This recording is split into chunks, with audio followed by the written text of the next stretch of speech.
ಸಿದ್ದರಾಮಯ್ಯನವರು ರಾಜೀನಾಮೆ ಕೂಡ ಅವಶ್ಯಕತೆ ಇಲ್ಲ. ಏನು ಬರೀ ರಾಜೀನಾಮೆ ಅಂತ ಬಡ್ಕೋತೀರಿ. Siddaramaiah loves G T Devegowda. Siddaramaiah ಅವರ ಮೇಲೆ ಜಿ ಟಿ ದೇವೇಗೌಡ ಮಮಕಾರ ಪ್ರೀತಿ ವೇದಿಕೆ ಮೇಲೆ ಉಕ್ಕಿ ಹರಿದಿತ್ತು. ಅಬ್ಬರಿಸಿ ಬೊಬ್ಬೆರೆದಿದ್ರು. ಅದು ಕುಮಾರಸ್ವಾಮಿ ಅವರ ವಿರುದ್ಧ. ಜಿ ಟಿ ದೇವೇಗೌಡರು JDSನ ಹಿರಿಯ ನಾಯಕರು, ಹಿರಿಯ ಶಾಸಕರು, ಪ್ರಭಾವಿ ನಾಯಕರು. ಮೈಸೂರು ಜಿಲ್ಲೆಯ ಪ್ರಭಾವಿ ನಾಯಕರು JDS ಅಲ್ಲಿ ಜಿ ಟಿ ದೇವೇಗೌಡರು. ಅವ್ರ ಮಗ ಹುಣಸೂರಿನ ಮೇಲೆ ಹರೀಶ್ ಗೌಡರು. ಸರಾ ಮಹೇಶ್ ಅವರು KR ನಗರ ಸೋತಿದ್ದಾರೆ. ಇಡೀ ಮೈಸೂರಿನ JDS ಸುಲ್ತಾನ ಜಿ ಟಿ ದೇವೇಗೌಡರು. ಬಟ್ ಜಿ ಟಿ ದೇವೇಗೌಡರಿಗೆ ಸಿದ್ದರಾಮಯ್ಯವ್ರ ಮೇಲೆ ಲವ್ ಆಗಿದೆ. ಈಗ 136 ಶಾಸಕರವರೇ ಇವ್ರನ್ನ ಕರ್ಕೊಂಡು ಜಿ ಟಿ ದೇವೇಗೌಡರನ್ನ ಕಾಂಗ್ರೆಸ್ಸಲ್ಲಿ ಮಂತ್ರಿ ಅಂತೂ ಮಾಡೋದಿಲ್ಲ. ಯಾವ ಕಾರಣಕ್ಕೆ? ಒಂದು ಸಿಟ್ಟು ಕುಮಾರಸ್ವಾಮಿ ಅವ್ರ ಮೇಲೆ, ಒಂದು ಪ್ರೀತಿ ಸಿದ್ದರಾಮಯ್ಯವ್ರ ಮೇಲೆ. ಸಿಟ್ಟಿಗೆ ಕಾರಣ JDSನ ಶಾಸಕಾಂಗ ಪಕ್ಷದ ನಾಯಕರನ್ನಾಗಿ ಮಾಡಲಿಲ್ಲ ಅನ್ನೋದು ಒಂದು. ಚಿಕ್ಕನಾಯಕನಲ್ಲಿ ಸುರೇಶ್ ಬಾಬು ಅವ್ರನ್ನ ಮಾಡಿದ್ರು, ಕುರುಬ ಸಮುದಾಯದ ಸುರೇಶ್ ಬಾಬು ಅವ್ರನ್ನ JDS ಶಾಸಕಾಂಗ ಪಕ್ಷದ ನಾಯಕರನ್ನಾಗಿ. ಇನ್ನು ಸಿದ್ದರಾಮಯ್ಯನವರ ಪ್ರೀತಿ ಯಾಕೆ ಅಂದರೆ, ಸಿದ್ದರಾಮಯ್ಯನವರು ಈ ವಿಚಾರದಲ್ಲಿ ರಾಜೀನಾಮೆ ಕೊಟ್ಟರೆ, ಸಿದ್ದರಾಮಯ್ಯನವರು ಈ ವಿಚಾರದಲ್ಲಿ ವಿಚಾರಣೆಯನ್ನು ಎದುರಿಸಿದ್ರೆ ಜಿ ಟಿ ದೇವೇಗೌಡರು ಬುಡಕು ಬರುತ್ತೆ ಅನ್ನೋದು ಸ್ನೇಹಮಯಿ ಕೃಷ್ಣ ಅವರ ಗಂಭೀರ ಆರೋಪ. ಸ್ನೇಹಮಯಿ ಕೃಷ್ಣ ಇವತ್ತು ಸಿದ್ದರಾಮಯ್ಯನವರು ಈ ವಿಚಾರದಲ್ಲಿ ಕಟಕಟೆಗೆ ನಿಲ್ಲುವಂತೆ ಮಾಡಿರ್ತಕ್ಕಂಥ ಮೂವರಲ್ಲಿ ಒಬ್ಬರು.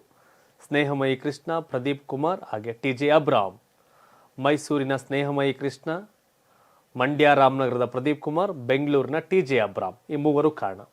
ಅದರಲ್ಲಿ ಈಗ ಸ್ನೇಹಮಯಿ ಕೃಷ್ಣ ಹೇಳಿದ್ದಾರೆ, ಮೂಡಾ ಕೇಸಲ್ಲಿ ಸಿದ್ದರಾಮಯ್ಯನವ್ರು ಮಾತ್ರ ಅಲ್ಲ, ಜಿ ಟಿ ದೇವೇಗೌಡರದು ಭಾಳ ಪಾಲಿದೆ, ಅವ್ರದ್ದು ಆಚೆಗೆ ಬಂದ್ಬಿಡುತ್ತೆ ಅನ್ನೋ ಕಾರಣಕ್ಕೆ ಸಿದ್ದರಾಮಯ್ಯನವ್ರಿಗೆ ಬಹುಪರಾಕ್ ಆಗ್ತಿದ್ದಾರೆ. ಸಿದ್ದರಾಮಯ್ಯನವರು ಈ ವಿಷಯದಲ್ಲಿ ಇಡಿ ತನಿಖೆಯಾದರೆ ಸಿದ್ದರಾಮಯ್ಯನವರು ಅಷ್ಟೇ ಅಲ್ಲ, ಜಿ ಟಿ ದೇವೇಗೌಡರಾದಿಯಾಗಿ ಬಹಳಷ್ಟು ರಾಜಕಾರಣಿಗಳ ಬಂಡವಾಳ ಬಯಲಾಗುತ್ತೆ. ಹಾಗಾಗಿ ಸಿದ್ದರಾಮಯ್ಯನವ್ರ ಮೇಲೆ ಪ್ರೀತಿ, ಮಮಕಾರ, ವಿಶ್ವಾಸ ಉಕ್ಕಿ ಹರಿತಿದೆ ಅನ್ನೋ ರಹಸ್ಯವನ್ನ ಸ್ನೇಹಮಯಿ ಕೃಷ್ಣ ಅವರು ಬಿಚ್ಚಿಟ್ಟಿದ್ದಾರೆ. ಒಂದು ಅನ್ನನಾಗ್ಲಿಲ್ಲ, ಪೊಲಿಟಿಕಲ್ ಕಾರಣ ಅಲ್ಲ. ಈಗೇನು ಜಿ ಟಿ ದೇವೇಗೌಡರು ಹೊಗಳಿದ್ರು ಅಂದ ತಕ್ಷಣ ಕರೆದಂತೂ ಇನ್ನೂ ಚುನಾವಣೆ 3 ವರ್ಷ ಐತೆ, ಕರೆದಂತೂ ಇವ್ರನ್ನ ಕಾಂಗ್ರೆಸ್ ಕರ್ಕೊಂಡೋಗಿ ಮಂತ್ರಿ ಮಾಡೋದಿಲ್ಲ, ಅಲ್ಲಿ ಮುಗೀತು, ಪೊಲಿಟಿಕಲ್ ಲಾಭ ಇಲ್ಲ. ಇನ್ನು ಸಿದ್ದರಾಮಯ್ಯನವರು ಇವ್ರಿಗಿನ್ ಯಾವುದೇ ಲಾಭ ಮಾಡ್ಕೊಳ್ಳಿಕ್ಕೆ ಸಾಧ್ಯ ಇಲ್ಲ. ಅನುದಾನ ಕೊಡೋಕ್ಕೆ ಕಾಂಗ್ರೆಸ್ ಅವ್ರು ಕೊಡೋಕ್ಕೆ ಕಾಸಿಲ್ಲ, ಕಷ್ಟ ಇದೆ.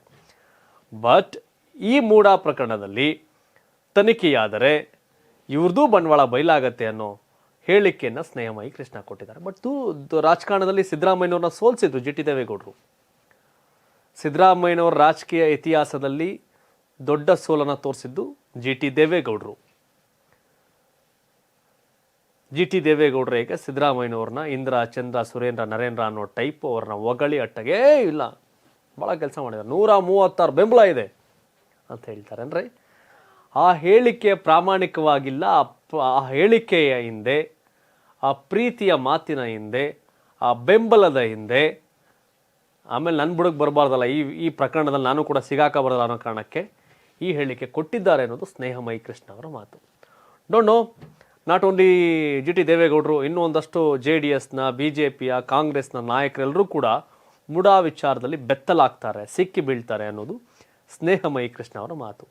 ನಿಮ್ಮ ಪ್ರಕಾರ ಜಿ ಟಿ ದೇವೇಗೌಡರು ಒಂದು ಪೊಲಿಟಿಕಲ್ ಕಾಂಗ್ರೆಸ್ ಸೇರಿ ಮಂತ್ರಿ ಆಗ್ತಾರೆ ಅನ್ನೋ ಕಾರಣಕ್ಕೆ ಹೋಗಳವರ, ಅಥವಾ ಮೂಡಾ ಕೇಸಲ್ಲಿ ಸ್ನೇಹಮಯಿ ಕೃಷ್ಣ ಅವರ ಆರೋಪ ಮಾಡದಂತೆ ಅವ್ರದ್ದು ಕೇಸ್ ಆಚೆ ಬರಬಾರ್ದು ಅಂತ ಹಿಂಗೆ ಬೆಂಬಲಕ್ಕೆ ನಿಂತವರ, ಇಲ್ಲ ಕುಮಾರಸ್ವಾಮಿ ಅವರು ಸಿಟ್ಟಿಗೆ ಈ ಹೇಳಿಕೆಯನ್ನು ಕೊಟ್ಟಿದ್ದಾರೆ? ನಿಮ್ಮ ಒಪಿನಿಯನ್ ಕಾಮೆಂಟ್ ಮಾಡಿ ತಿಳಿಸಿ. ಧನ್ಯವಾದ. ಇದು ಕರ್ನಾಟಕ TV ಕನ್ನಡಿಗರ ಧ್ವನಿ.